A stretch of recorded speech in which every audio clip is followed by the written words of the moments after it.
Les jeunes du Centre de services scolaires René Lévesque affichent un taux de réussite intéressant malgré tous les compromis qu'ils ont dû engager en raison de la pandémie. Ariane Aubert-Bonne en discute avec le directeur général pour le secteur, Louis Bugeaud. Aujourd'hui, je reçois Louis Bugeaud, qui est directeur général du Centre de services scolaires René Lévesque. Bonjour à vous. Bonjour, bonjour. Bonjour. Donc, on va parler aujourd'hui de réussite scolaire en période de COVID-19. On sait, depuis un an, le contexte d'apprentissage des jeunes a été grandement bouleversé. Tout d'abord, qu'est-ce qui a changé dans leur contexte d'apprentissage? Énormément de choses. On le sait, depuis le mars 2020, tout d'abord, ça a été une absence assez prolongée des élèves de nos écoles. Donc, une fin d'année scolaire l'année dernière avec une reprise des cours au mois de mai après presque 2 mois d'absence complète. Donc, ça n'a pas été simple. Puis pour nos élèves du secondaire, c'était à distance, donc c'était vraiment un grand défi. Puis, il faut voir que l'entrée scolaire de cette année s'est faite aussi avec de nouvelles consignes. On sait toutes les contraintes sanitaires, on les connaît maintenant, mais il a fallu quand même que nos jeunes, autant du primaire que du secondaire, apprennent à vivre avec ça dans les cours.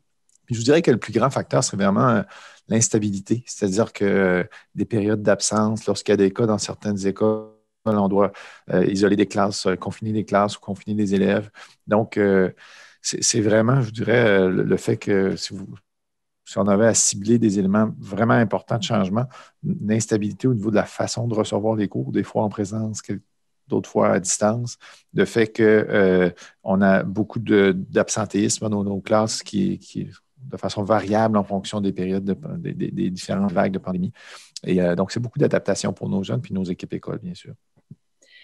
Pour les plus jeunes aussi, également, de voir leurs professeurs masqués, de Oui, tout à fait. devoir aussi porter ce masque-là, j'imagine que ça influence psychologiquement l'état d'esprit. Oui, parce que bon, on a le masque, donc c'est déjà une barrière à la communication. Donc, pour certains de nos enfants, ça va être difficile de comprendre le message parce qu'on ne voit pas, exemple, la personne parler. Donc, il y a le masque, il y a la distanciation aussi entre chacun des groupes, chacune des groupes classes. On demande d'avoir une distanciation, de ne pas mixer les groupes. Donc, on sait que les élèves peuvent avoir des amis dans d'autres classes. Donc, ils ne peuvent pas, par exemple, à la récréation, partager des espaces ou des choses comme ça. Donc, c'est vraiment au niveau social, là, ça amène, je dirais, une distanciation qui est loin d'être propre à l'humain. On aime socialiser. Puis, lorsqu'on parle de l'éducation, nos 3 missions, c'est instruire, socialiser et qualifier. Donc, tout l'aspect socialisation là-dedans est assez mis à mal là, par ce fameux virus. Exactement. Puis malgré tout ce dont on vient de parler, les résultats d'apprentissage des jeunes semblent relativement positifs cette année. Vous avez émis un communiqué dernièrement disant que le taux de réussite était malgré tout très bon. Oui, bien, puis là, toujours avec certains bémols, dans le sens où on sait, habituellement, on a 3 bulletins dans l'année. Là, cette année, on va en avoir 2. Donc, le résultat de notre premier bulletin. Donc, c'est des modifications que le ministre a apportées dans le contexte de la COVID. Mais ce qui est intéressant, c'est que, bon, avant d'avoir les résultats, on se demandait quel impact va avoir eu tout ce qu'on vient de se dire là, par rapport à l'apprentissage de nos élèves. Et les résultats sont très positifs dans le sens où, au niveau du primaire, le taux de réussite de nos élèves au primaire en français et en mathématiques est assez similaire à l'année dernière, à la même période, malgré que pour l'année dernière, on était rendu à un deuxième bulletin. Mais toujours sous cette réserve-là, le taux de réussite est quand même assez similaire. Puis au secondaire, de façon intéressante, là, on a une augmentation de nos résultats en français d'à peu près 1,4 % de taux de réussite en français.